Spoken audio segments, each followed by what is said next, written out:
Esprit Saint, viens, Esprit consolateur, remplis-nous de joie et d'allégresse.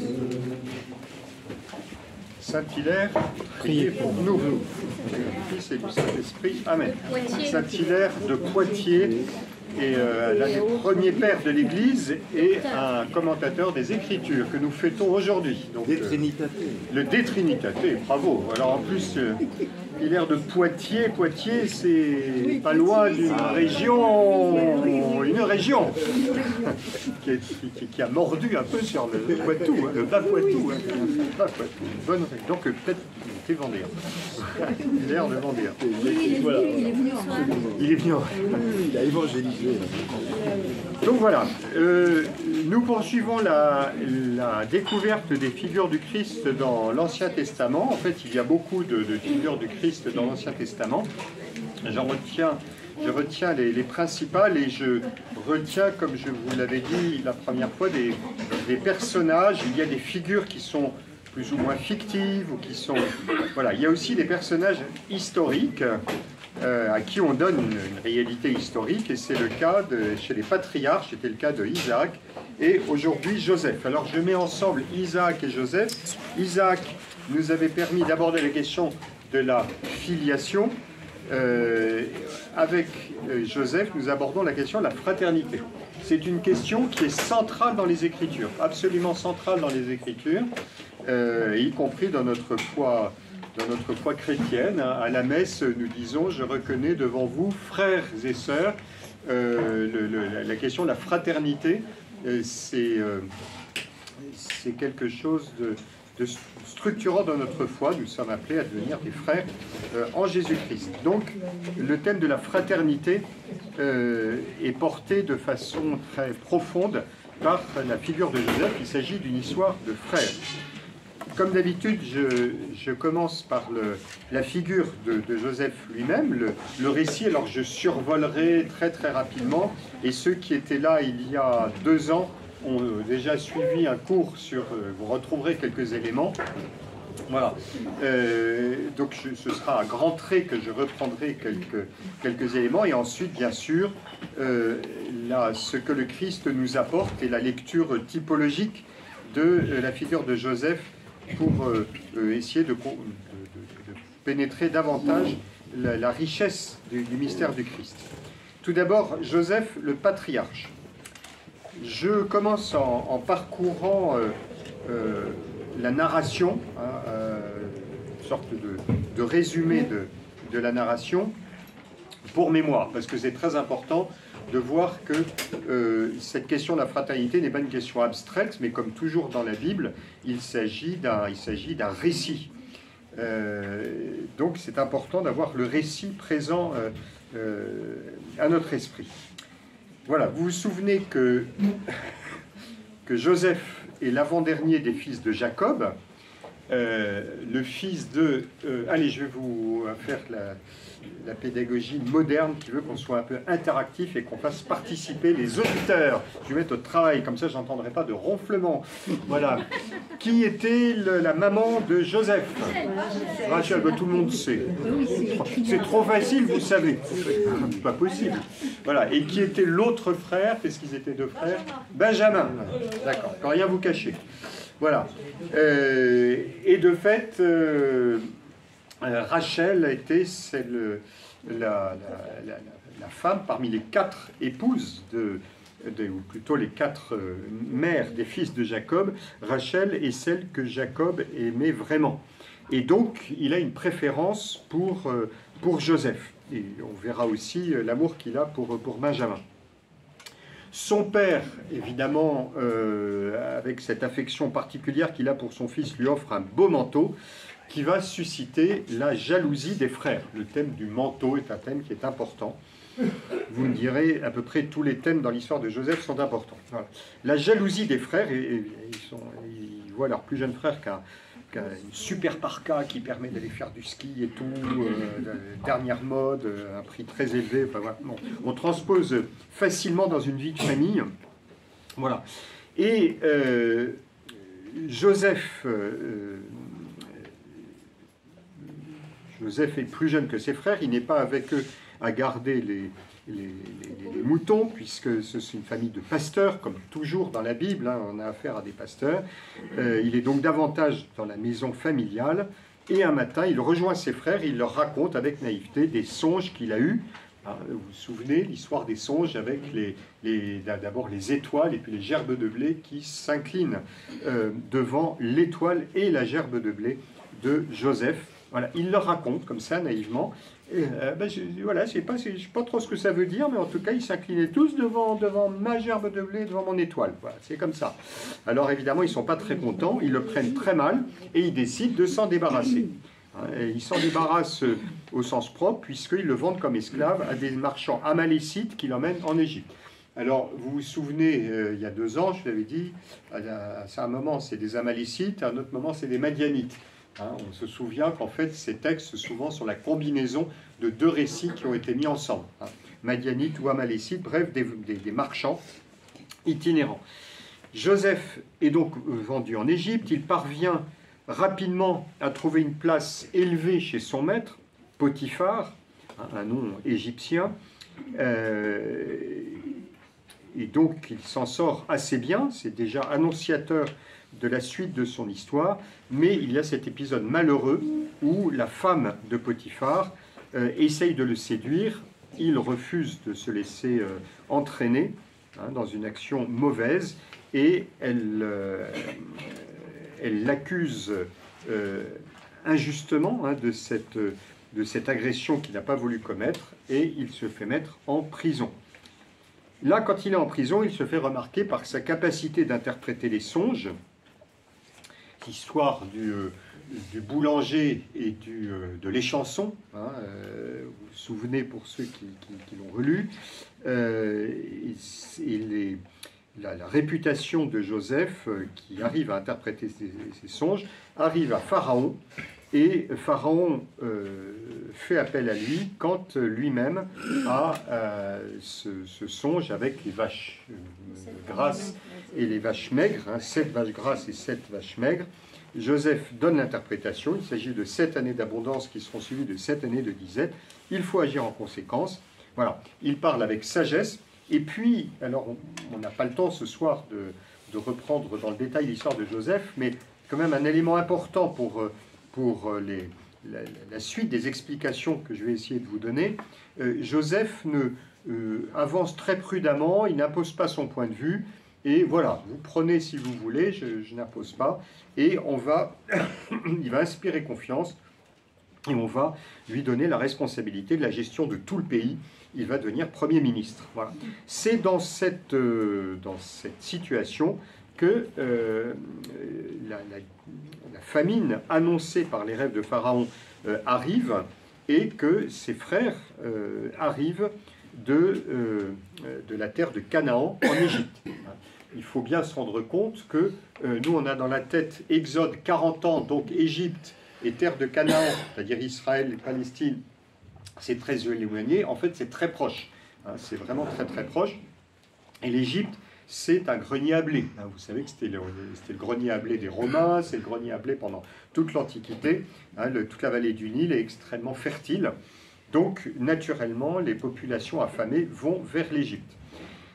C'est lui, comme c'est le Premier ministre, c'est lui qui commande toutes les opérations. Il les accueille, mais ils ne le reconnaissent pas. Il profite de cette situation pour leur faire prendre conscience du mal qu'ils lui ont fait, parce que lui, il les a reconnus et il se souvient de ce qui s'est passé. Au terme de ce travail de prise de conscience, un pardon va être possible, et il se fait reconnaître de ses frères, et tous se retrouvent, les frères se retrouvent entre eux. Voilà. L'histoire se termine par la venue de Jacob, le père en Égypte, figure évidemment centrale également, et l'installation dans le pays. Une installation qui prendra fin 430 ans plus tard avec la sortie d'Égypte derrière Moïse.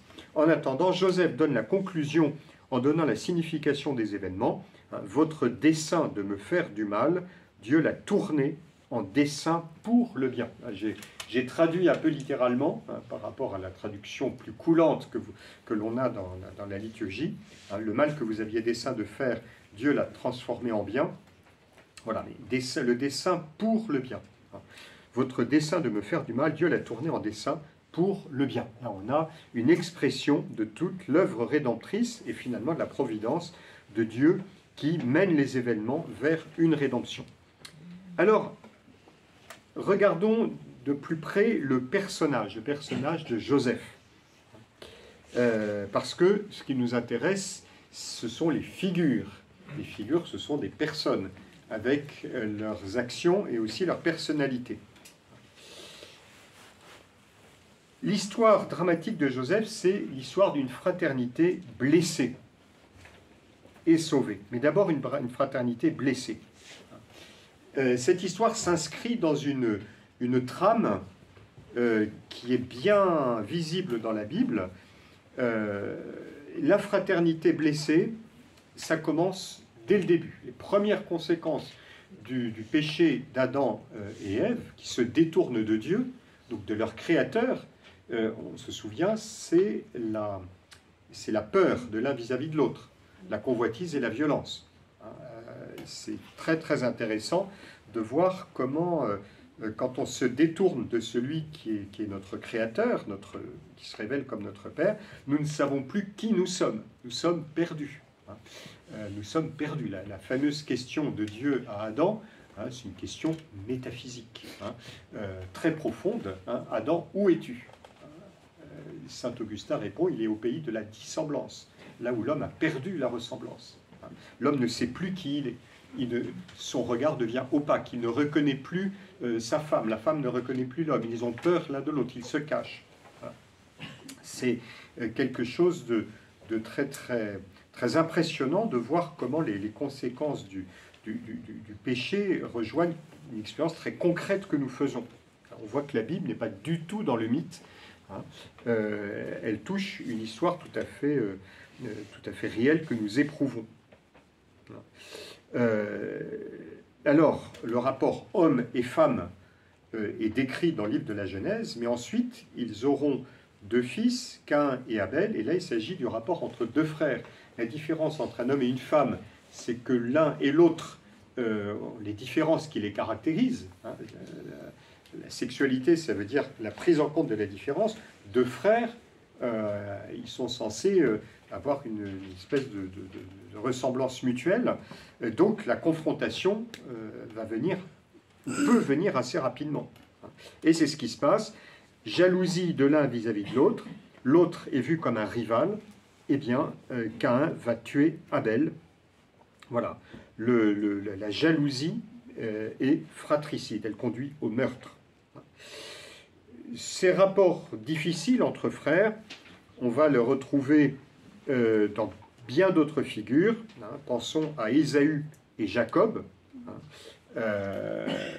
Ésaü qui se fait rouler dans la farine par son frère qui est un menteur, qui est un homme tordu, comme va dire Ésaü. Jacob, Yaakov, le talon, le tordu. Et Ésaü tombe quand il se fait voler la bénédiction, veut tuer son frère. Donc là aussi, la mort qui est au bout de cette jalousie et puis cette destruction des liens entre frères. On peut évoquer les rapports entre Ismaël et Isaac, pour qui aînesse et légitimité entrent en conflit. Alors ce n'est pas la même violence, mais on sent que les rapports sont difficiles. Voilà. Et on peut continuer comme ça. Ce serait une grille de lecture, par exemple, dans les rapports entre le royaume d'Israël et le royaume de Juda, qui sont 2 royaumes frères et qui s'entretuent, qui se font la guerre, et le désir des prophètes de les voir enfin réunis. Et on peut dire que l'aboutissement de cette histoire, eh bien, c'est le Nouveau Testament, comme nous allons le voir tout à l'heure. Je pense particulièrement à l'histoire du fils prodigue. En réalité, on devrait dire le père prodigue, parce que c'est le père qui est prodigue en miséricorde.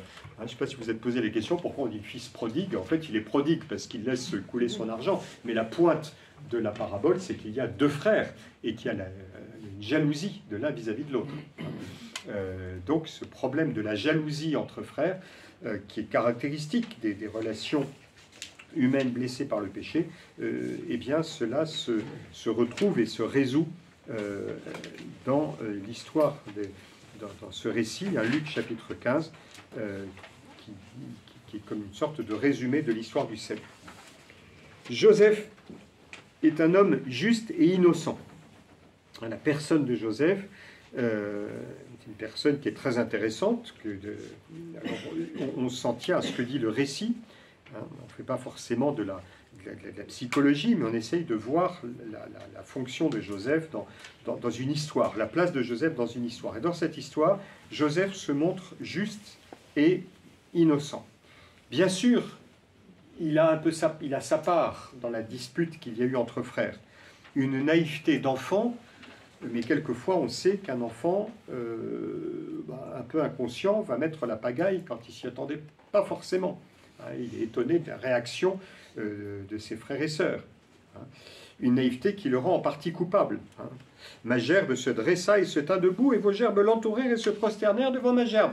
C'est curieux, ça fait quand même avec son petit manteau, pendant que les frères sont depuis 6 heures du matin à garder les moutons, ils sont partis loin et tout, il était avec son papa, il a pris son petit déjeuner, il a pris ses chocs à pic, etc. Et papa dit, allez, va rejoindre tes frères. Alors il part avec son beau manteau, il a son beau manteau avec lui. Quelle idée d'aller avec son beau manteau alors qu'ils vont garder les moutons. C'est pas... Mais il est content, mais petit garçon qui a eu son jouet à Noël, sa grosse grue, machin, il va se promener avec, alors que c'est vraiment pas le lieu. Voilà. Donc tout ça, c'est plein de vérités, mais voilà, on peut dire une sorte d'inconscience, de naïveté. Mais ce qui est certain, c'est qu'il ne cultive aucune arrière-pensée de domination. Quand il raconte ces histoires, on ne dit pas par derrière que c'est ça qu'il a en tête. Or, c'est ça que ses frères comprennent. À 2 reprises, ils disent « Est-ce que tu penses que tu vas dominer sur nous ?» Vous voyez comment c'est tout de suite interprété. La Bible, c'est bourré, je vous l'avais dit surtout en lisant le livre de la Genèse, c'est tout ce qu'il faut pour des psychanalystes et puis pour nous-mêmes, pour relire notre histoire. Pour relire notre histoire. Ce que nous pensons sur ce que les autres pensent. Je suis impressionné de la masse d'imagination qu'il y a. Si on matérialisait l'imagination qu'il y a dans la tête de toute l'humanité, je pensais que tu pensais cela, j'imaginais que, etc., je pense que la Terre s'écraserait sous le poids de tout ce que... Voilà. Et c'est la cause de beaucoup de conflits. Voilà. Et c'est ce qui se passe. Il n'empêche qu'il ne cultive aucune arrière-pensée de domination. Et la vengeance de ses frères paraît disproportionnée. Il connaît des épreuves, pourtant jamais il ne se plaint. Dans le récit, à aucun moment on ne le voit se plaindre. Au contraire, il sait utiliser intelligemment les épreuves pour chercher une issue, là où on serait tenté de se révolter ou de tomber dans la tristesse. On le voit avec le boulanger et les chansons de Pharaon, qui sont complètement accablés quand ils sont en prison, et quand ils ont leurs songes eux-mêmes, ils sont complètement bloqués. Et lui, eh bien, il essaye d'aller plus loin, de se dire il y a quelque chose à trouver. Sa sagesse lui permet d'aller plus loin. Joseph figure du sage. Et c'est avec sa sagesse qu'il devient Premier ministre de Pharaon. Cette capacité de tirer parti des situations, vous voyez, tout ça, ça le prépare à la rencontre avec ses frères, quand ceux-ci l'auront rejoint en Égypte. Vous voyez, pour l'instant, il n'imagine pas que ses frères vont arriver, mais tout le bien qu'il fait en aidant les 2 autres prisonniers, en essayant de se sortir des situations, ce bien lui sera utile. Voilà la sagesse de Joseph. Dans la Bible, la sagesse, c'est à la fois une réalité spirituelle, sagesse de Dieu qui se déploie dans la création, mais elle a aussi une dimension pratique. La sagesse, c'est ce qu'on enseigne au roi pour qu'il puisse gouverner. C'est le savoir-faire de l'artisan qui montre comment se saisir de la réalité. Joseph, grâce à sa sagesse, va pouvoir, lui qui a fait cet itinéraire personnel pour essayer de comprendre la situation, eh bien, il va aider ses frères à leur tour à faire eux aussi un itinéraire. pour comprendre la situation, faire un chemin de vérité pour que le pardon soit possible. Sans cet itinéraire de vérité, le pardon aurait été insupportable pour ses frères. Ça, c'est quelque chose de très, très important. Cette sagesse de Joseph, il va finalement en faire bénéficier ses frères. Et la sagesse introduit, elle introduit à la charité, elle introduit à l'amour.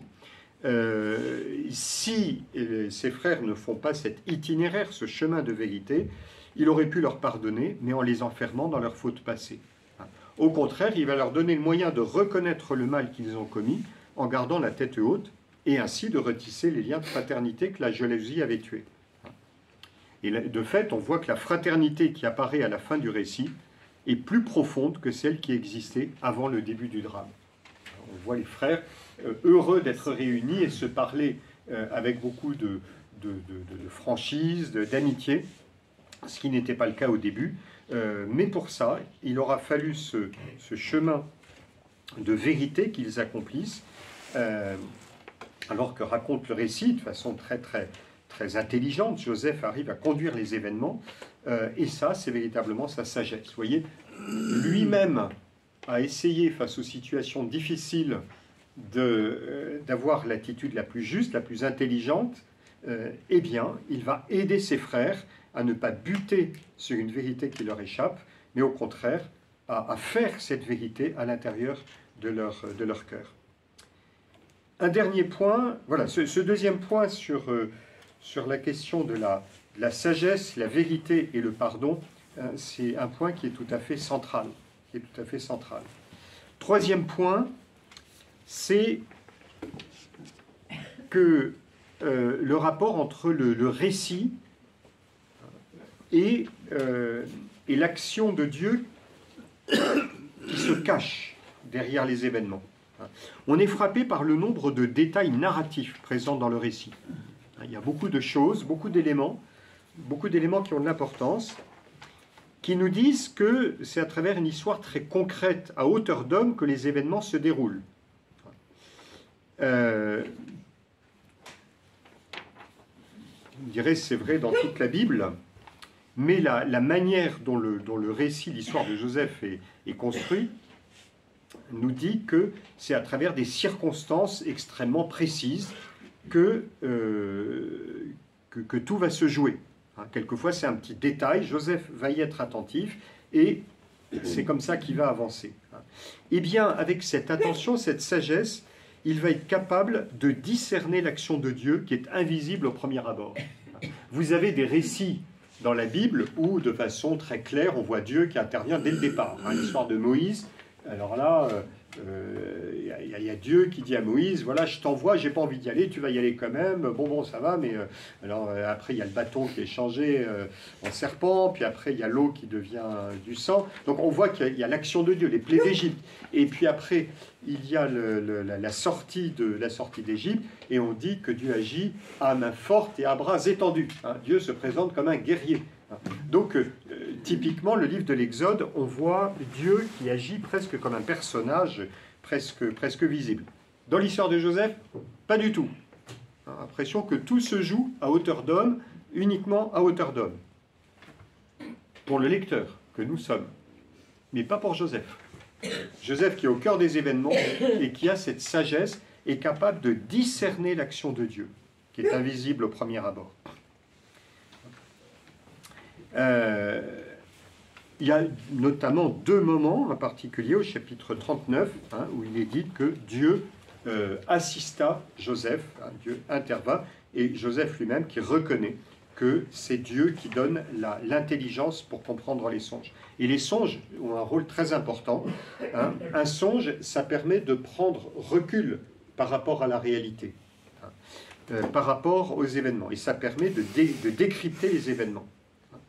Joseph voit ce que les autres ne voient pas, l'action de Dieu qui, secrètement, conduit les événements vers une rédemption. Eh bien, voyez, ce que je vous disais sur la sagesse tout à l'heure, ça va être la même chose avec les songes. Il y a la sagesse de Joseph, il y a sa capacité de lire les songes. lui-même fait cet itinéraire et il permet aux autres d'entrer dans cette intelligence. Oui. Et qu'est-ce qu'on voit quand on fait un peu attention aux événements?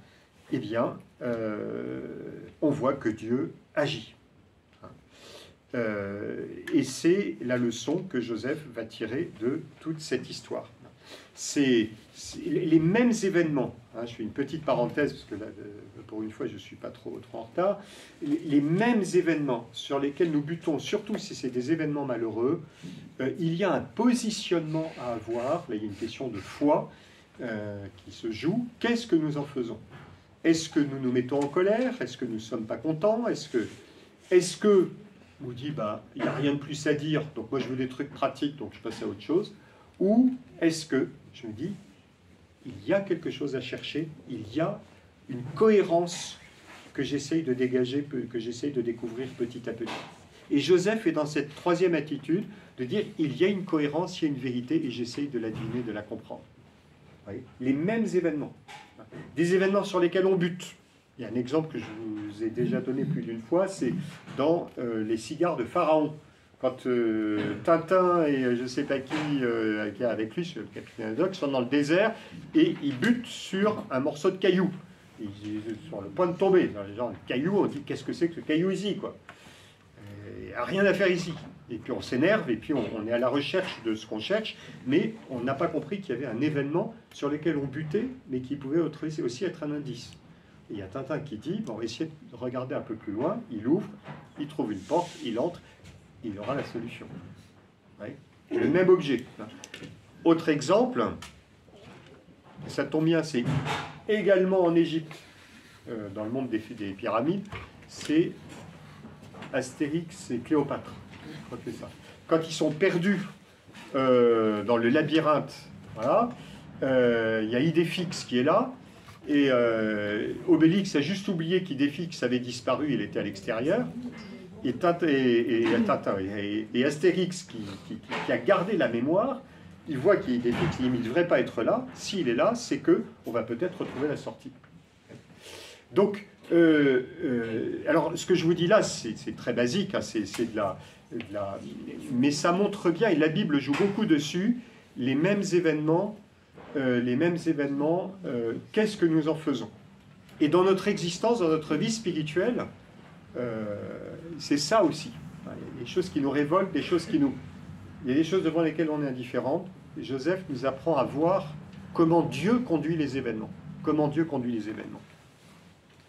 Parce que, ultimement, c'est bien de ça qu'il s'agit.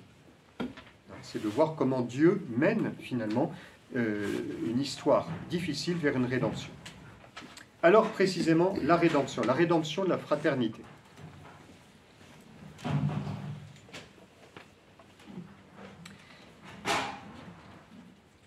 Saint Matthieu se réfère à Joseph le patriarche, hein, c'est une référence, je la mentionne comme ça.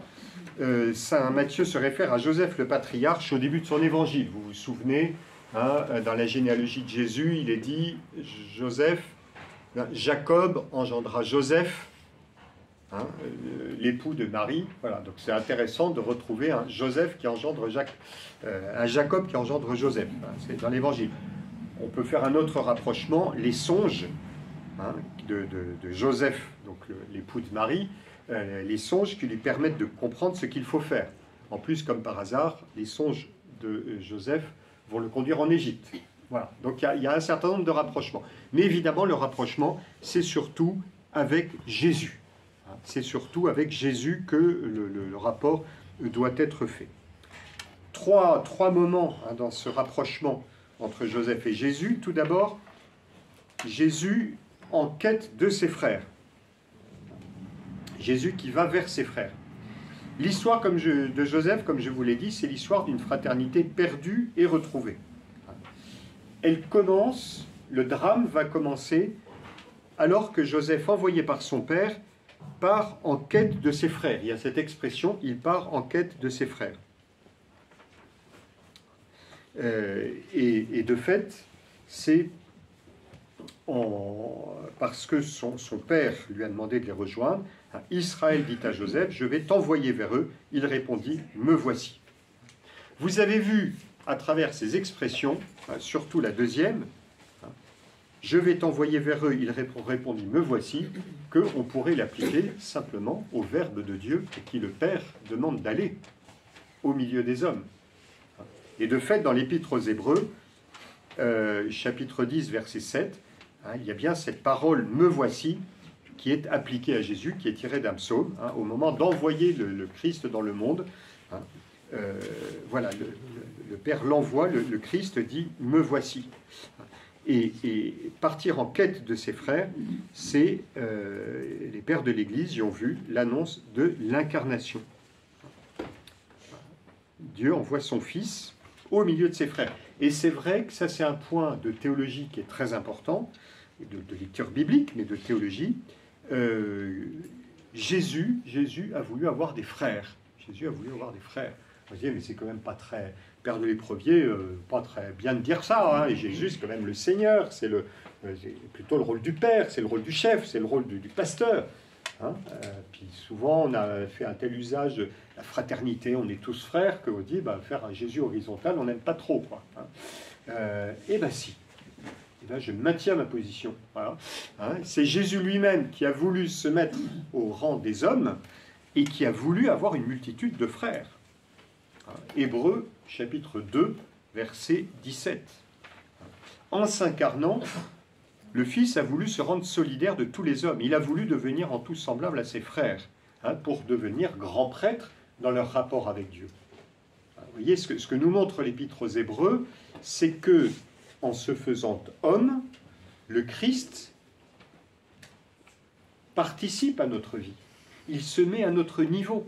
C'est ce que nous avons célébré avec le baptême. Cette année, ce n'était pas Saint Matthieu, mais quand nous aurons Saint Matthieu, Jean-Baptiste dira à Jésus, « Pourquoi tu viens recevoir le baptême ?» Et Jésus répond, « Il convient d'accomplir toute justice, c'est-à-dire d'accomplir le vouloir du Père.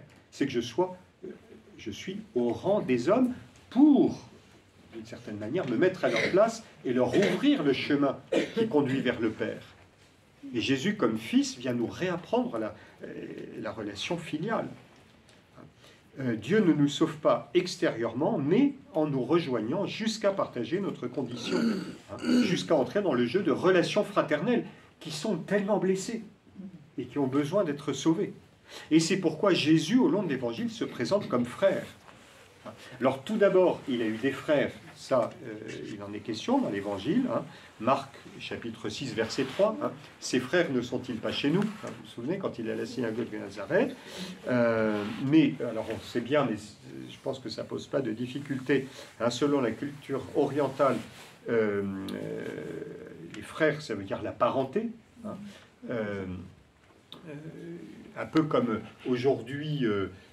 pour ceux qui étaient dans le 19e arrondissement, je ne sais pas s'il y en a de la paroisse des Buttes de Chaumont, mais en Afrique, très souvent, les enfants, quand ils voient une dame, ils disent « maman », parce qu'une dame, c'est une maman. Et on a une vision en Afrique de la famille beaucoup plus élargie que chez nous, que je trouve tout à fait intéressante et astucieuse. Chez nous, on est très individualiste. On voit ça pendant les vacances, quand il y a les frères et sœurs qui se retrouvent avec leurs enfants propres. S'il y a une maman qui dit un truc à son neveu, tu as dit quoi, mon fils? C'est moi qui m'en occupe. C'est très occidental, c'est très européen, ça. Je pense qu'en Afrique, une maman, c'est une maman, elle a le droit de parler aux tous enfants, et c'est très bien comme ça, on reconnaît comme une maman. Et quand dans la Bible, on dit les frères de Jésus, c'est la même chose. Les frères, ça veut dire on est dans un village, on est les cousins, et il y a une solidarité. Quelque chose qui... ça ne pose pas de problème pour le monde oriental, ça ne pose pas de problème quand on lit la Bible, ça nous en pose à nous, et donc nous inventons que Jésus aurait eu des frères. Non, il y a beaucoup d'indices, notamment au pied de la croix, quand Saint Jean dit à Marie, voici ton fils. Ça n'aurait pas de sens si Jésus avait eu des frères selon la chair. Mais surtout, ce qui est important, c'est que Jésus va inaugurer une nouvelle forme de fraternité, non plus selon la chair, mais selon les liens de la foi. Quand on dit à Jésus, il y a tes frères qui sont là, donc tes cousins, les habitants de Nazareth, tes proches de Nazareth qui sont là, et Jésus répond de façon un peu rude, mais très profonde. Qui est ma mère? Qui sont mes frères? Celui qui fait la volonté de Dieu, voilà mon frère, ma sœur, ma mère. Une fraternité qui est ouverte à tous ceux qui veulent devenir ses disciples. Donc, mais Jésus a commencé d'abord par vivre cette fraternité humaine au niveau, dans la vie de son village, mais il vient établir des liens, cette fois-ci, qui sont selon la foi. Donc ça, il faut vraiment avoir ça présent à l'esprit. Jésus se présente comme un frère et il veut établir entre nous des liens de fraternité et non pas... Et ce qui ne retire rien au fait que le même Jésus est notre Seigneur et qu'il exerce une autorité. Mais c'est ça qui est très bouleversant dans l'Évangile, c'est que celui qui est notre Seigneur et qui a l'autorité, en même temps, s'est mis au rang des hommes pécheurs que nous sommes. C'est ce même paradoxe, Jésus qui est à la fois le pasteur et en même temps l'agneau. Il s'est identifié à l'agneau et en même temps il est le pasteur. Il est le frère et en même temps il est le Seigneur. Mais la dimension de frère est fondamentale parce que elle est pour nous, elle nous montre que Jésus nous réapprend le lien avec le Père. Voilà, Jésus en quête de ses frères. Vous voyez cette expression que les pères de l'Église ont reprise pour décrire l'incarnation, va à la recherche de tes frères. Eh bien Jésus, c'est le Verbe qui est allé à la recherche de ses frères. Deuxième point, Jésus, c'est le frère rejeté. Les frères que Jésus a voulu se donner ne l'ont pas accueilli. On se souvient de la parole de Saint Jean au chapitre 1 de l'Évangile. Il est venu chez les siens et les siens ne l'ont pas accueilli. Bien qu'il partageât leurs conditions, il n'a pas été reconnu pour ce qu'il était. Et c'est ce qui s'est passé avec les frères de Joseph. Quand il est arrivé avec ses petits songes qu'il raconte comme ça naïvement, sans se rendre compte de ce qu'il disait, les frères ont cette réaction, ils disent « Est-ce que tu t'imagines que tu vas régner sur nous ?» Dispute frères et sœurs pendant les vacances, comme ça, est-ce que c'est toi qui vas... c'est normal, enfin, la volonté du pouvoir. Le petit Nicolas, vous savez, a trouvé une solution. Et il y a 5 garçons qui sont ensemble et on ne sait pas qui sera le chef. Parce qu'évidemment, chacun veut être le chef. Et la solution du petit Nicolas est assez astucieuse. Il dit, moi je propose qu'on fasse 5 équipes différentes et chacun sera responsable de une équipe. Et on fait tous partie des 5 équipes. Donc ça veut dire qu'en fait, tous les 5, ils sont à la fois chefs et participants de... Voilà, bon, ça ne résout pas le problème. Accepter qu'il y ait quelqu'un qui soit le chef, les frères de Joseph, eux, ils ne veulent pas, et donc nous ne voulons pas qu'il règne sur nous.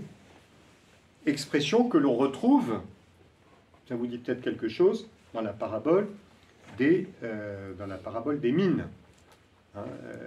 Les hommes qui ne veulent pas que le roi règne sur eux. Et donc, ils vont le rejeter. Donc, il y a une préfiguration. Nous ne voulons pas qu'il règne sur nous. Le rejet va culminer quand il décide de le mettre à mort. On a ça chez Joseph, comme on l'aura avec la passion de Jésus. Les frères de Joseph décident de s'en débarrasser. Jésus est vendu pour 30 deniers par l'un des apôtres, comme Joseph qui va être vendu pour 20 sicles par ses frères comme esclave. Jésus rejeté, c'est Jésus qui subit des humiliations qui évoquent celles subies par Joseph. Alors en fait, quand on lit le texte attentivement, il y a des quantités de choses qui arrivent à Joseph et qu'on retrouve avec Jésus. C'est vraiment... relisez l'histoire de Joseph en vous disant, tiens, est-ce que ça s'applique à Jésus? Accusé injustement d'un crime qu'il n'a pas commis, comme Joseph accusé par la femme de Potiphar. Dépouillé de ses vêtements. Ses frères lui retirent ses vêtements, le fameux manteau. Ils vont mettre du sang de bouc pour faire croire au père que Joseph s'est fait dévorer. C'est une cruauté incroyable. Dans la Bible, le vêtement, c'est la personne. Et puis la femme de Potiphar qui lui arrache son vêtement également. Donc Jésus dépouillé de ses vêtements. Tandis que Jésus agonise sur la croix, on raconte que les soldats s'assoient à côté de lui pour le garder. De même que les frères de Joseph s'assoient quand il est dans le puits, en train d'attendre qu'il soit vendu.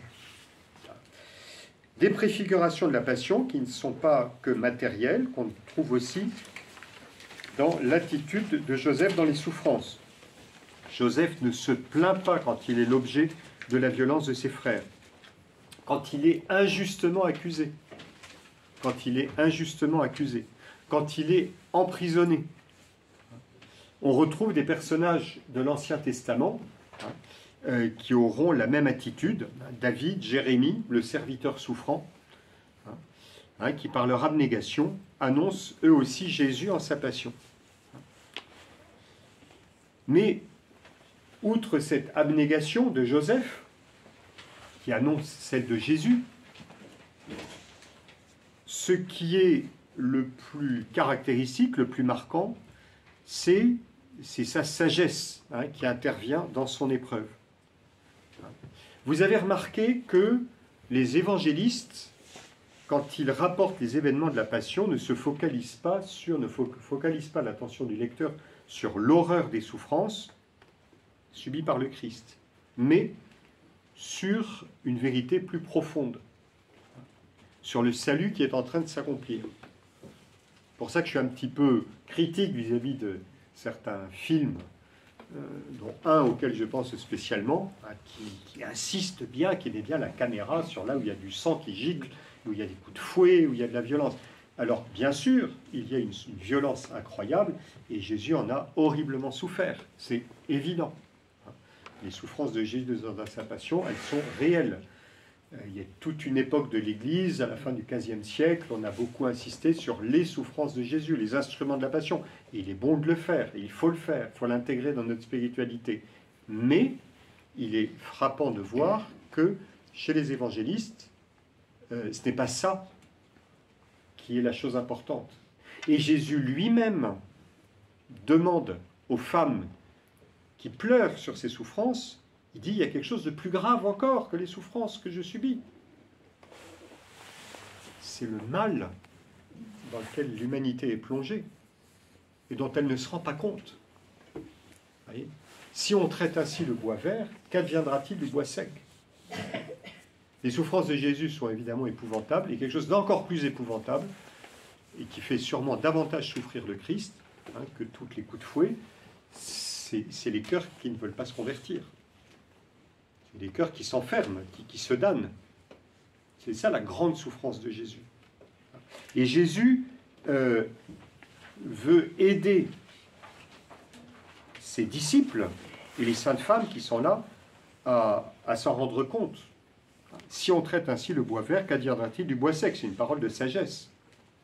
Réaliser où se trouve le mal le plus grave. Jésus s'avance librement dans sa passion pour accomplir l'œuvre que le Père lui a confiée et sans revenir sur lui-même quand il souffre. Dans notre manière de lire la passion de Jésus, je pense que la figure de Joseph nous introduit, nous aide à comprendre comment essayer de saisir les événements.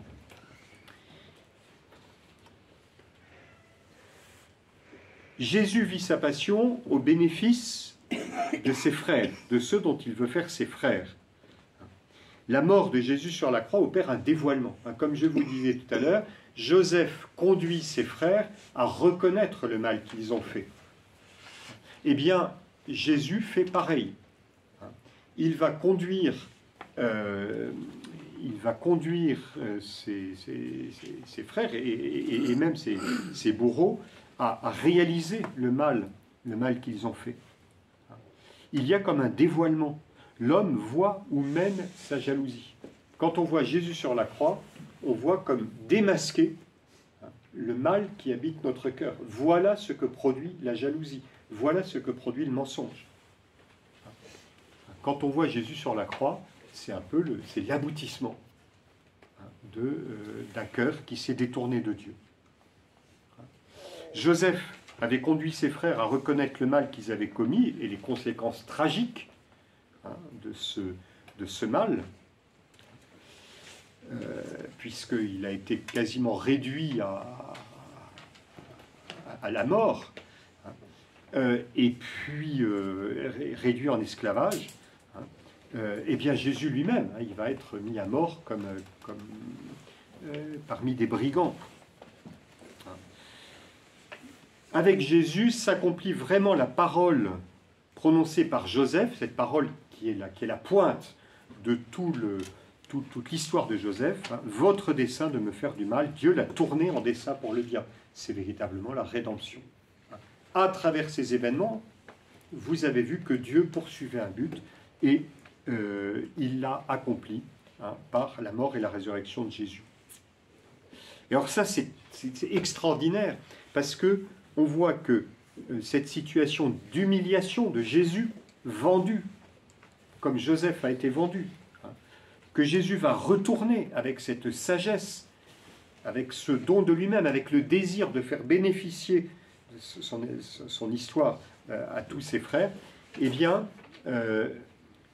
c'est véritablement le cœur de la rédemption, ce renversement de situation.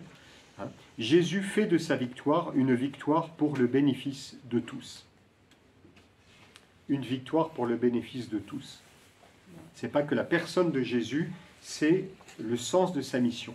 Alors, c'est précisément le troisième point, troisième et dernier point, Jésus qui retrouve ses frères. L'idée de retrouver ses frères qui étaient perdus. Ce qui est extraordinaire, c'est que Jésus ne condamne pas ceux qui l'ont rejeté. Il aurait pu, il est le juge, il y a des paraboles où il se présente comme le juge, mais jusqu'à sa résurrection, le désir de Jésus, c'est d'associer les hommes pécheurs à sa victoire, comme Joseph l'a fait avec ses frères. Vous devinez dans l'histoire de Joseph qu'il y a un moment, il aurait pu leur faire payer, simplement leur faire payer. Comme je vous le disais aussi, il aurait pu leur pardonner, mais en disant, de toute façon, vous avez fait du mal, voilà, ok, maintenant, non. Il va essayer de leur faire revenir sur ce chemin de vérité pour qu'ils soient pleinement participants de ce pardon. Ça suppose un changement de regard, ça suppose une conversion, et c'est pour ça que l'histoire de Joseph prend du temps, et c'est pour ça que l'histoire du salut prend du temps. Parce que notre conversion, ça prend du temps, et Dieu veut nous donner le temps de nous convertir. La dimension du temps est fondamentale dans la foi chrétienne. Il y a besoin d'un temps pour convertir. La question du regard, comme je vous disais tout à l'heure, on s'imagine des choses. Notre regard est obscurci. Notre regard est obscurci. C'est le premier résultat du péché. Le regard de Adam et Ève devient opaque. Ce thème traité de façon un peu étonnante. L'homme et la femme étaient nus, ils n'en avaient pas honte.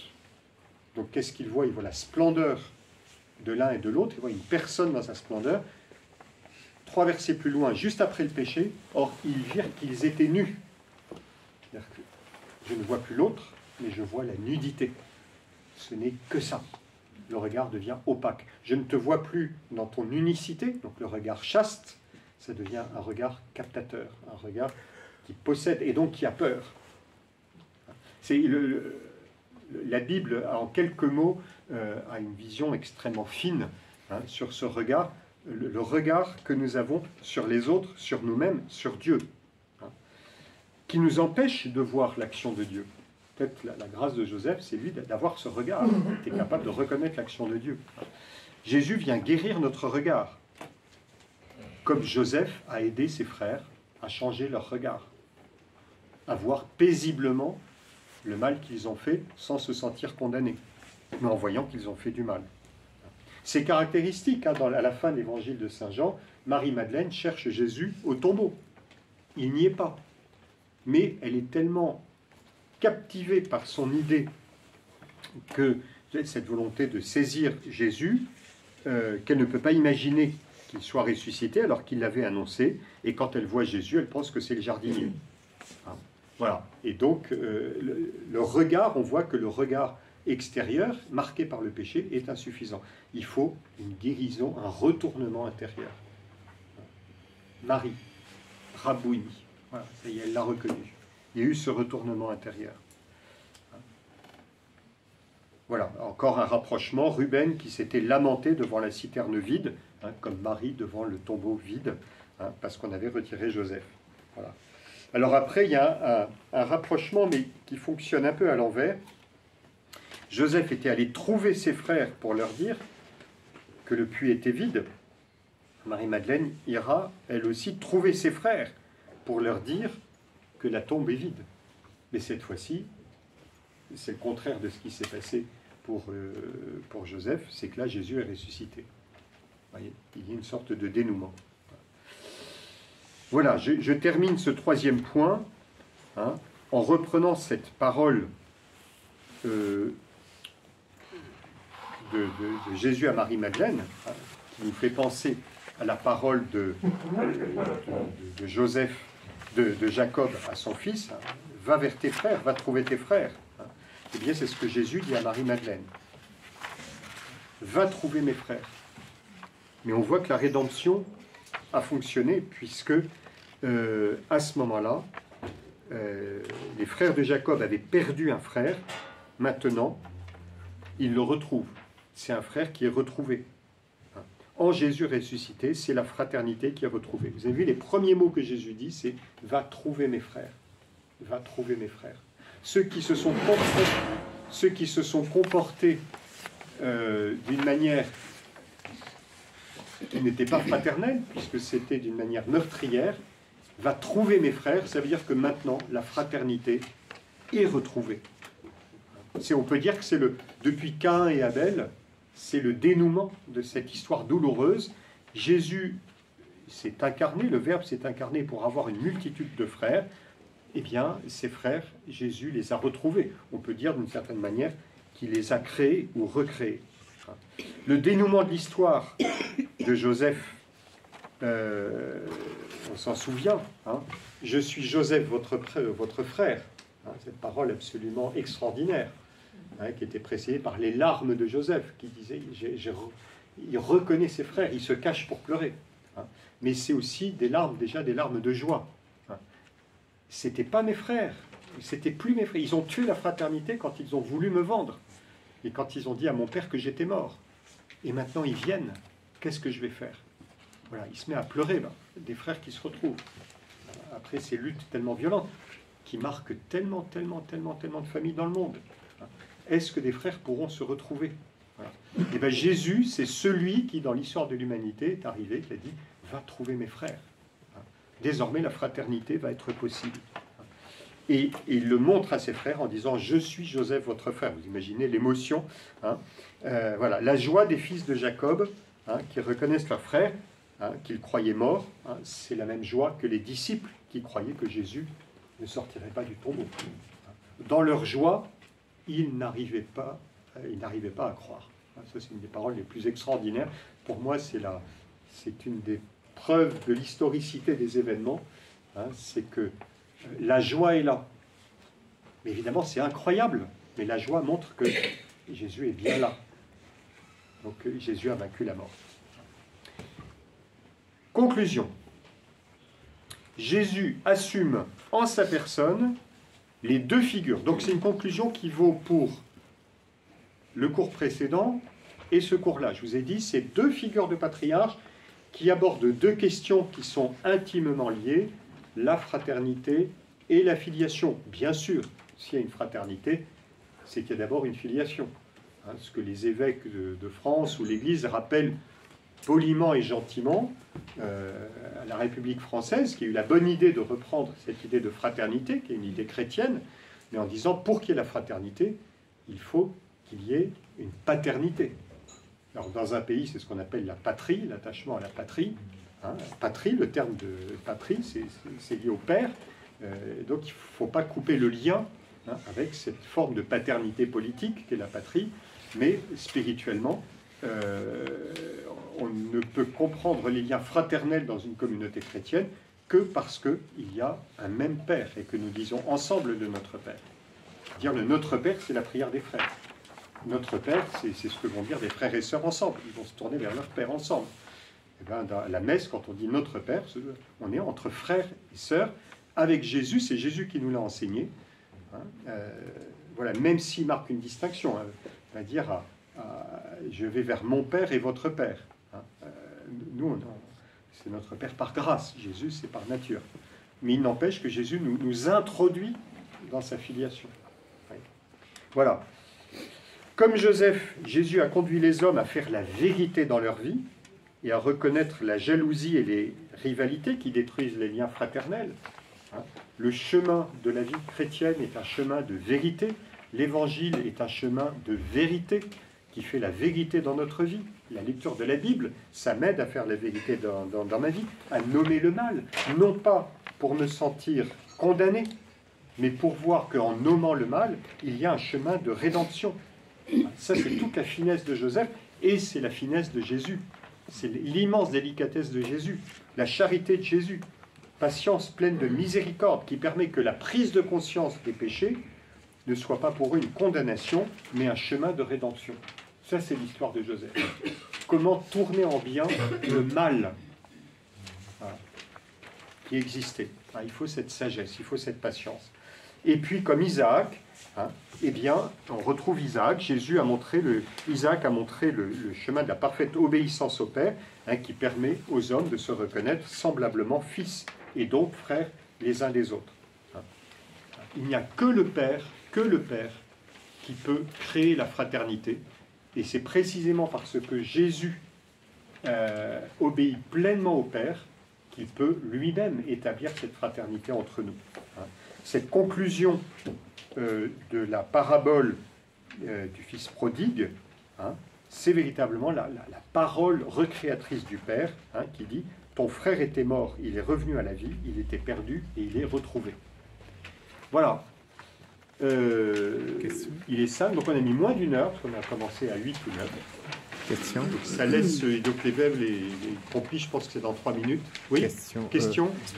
Je me demandais, mon père, est-ce que vous connaissez le nombre de générations qui séparent Joseph, fils de Jacob, de Joseph, père adoptif de Jésus?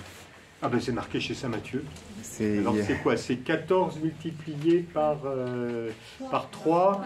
Il faut retirer, donc ça fait, voilà, il y a une calculette ici, c'est Ferial, elle va nous faire le calcul. D'accord. 28, 42, moi il doit y avoir une quarantaine de...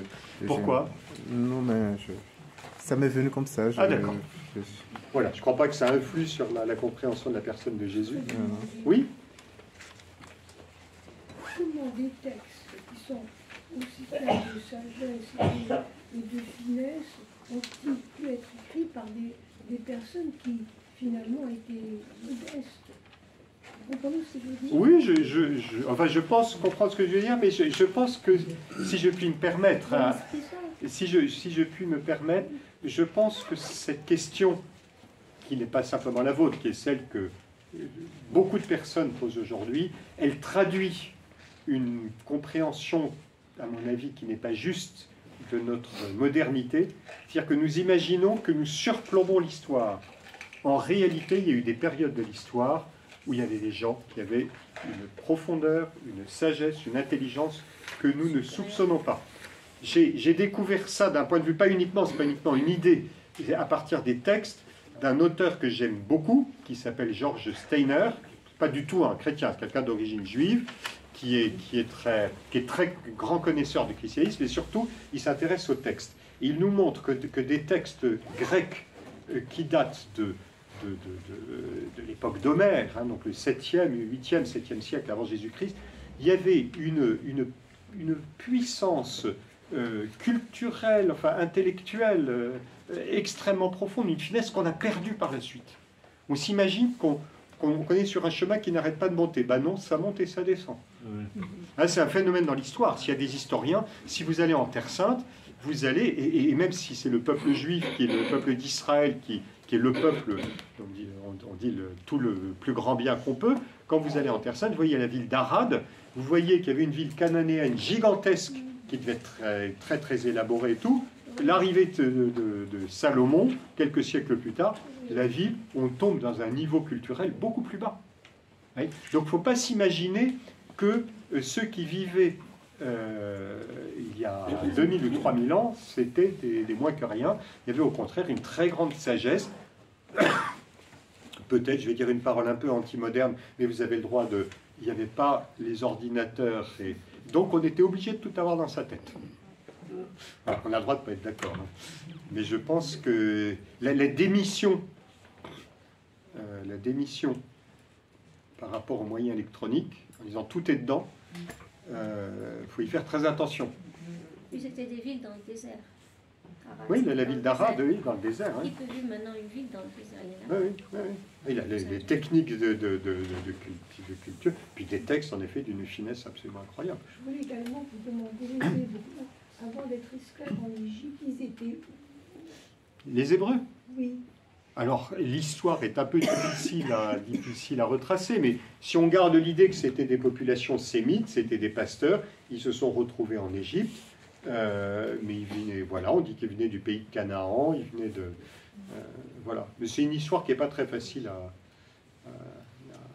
à traduire. Est-ce qu'il y avait d'autres questions? Pas de questions cette fois-ci. Eh bien, écoutez... Jacob, il a sa responsabilité. Alors, il y a un sujet que je n'ai pas abordé, on va terminer par là, mais en conclusion, je vous ai dit que la question de la paternité est fondamentale pour retrouver la fraternité, et c'est sûr que Jacob a aussi un peu sa part de responsabilité. Hein. Comment a-t-il aidé les frères à accueillir le plus jeune? Voilà, c'est des rapports très complexes, hein. Je vous ai dit des choses de façon... Mais bien sûr, hein, Jacob a aussi son rôle. Voilà, mais avec un itinéraire que lui-même a fait qui n'a pas été facile. Donc voilà, bonne soirée à tous. La prochaine fois, ce sera Moïse. Moïse, figure de Jésus. Alors là, on va s'attaquer à un gros morceau.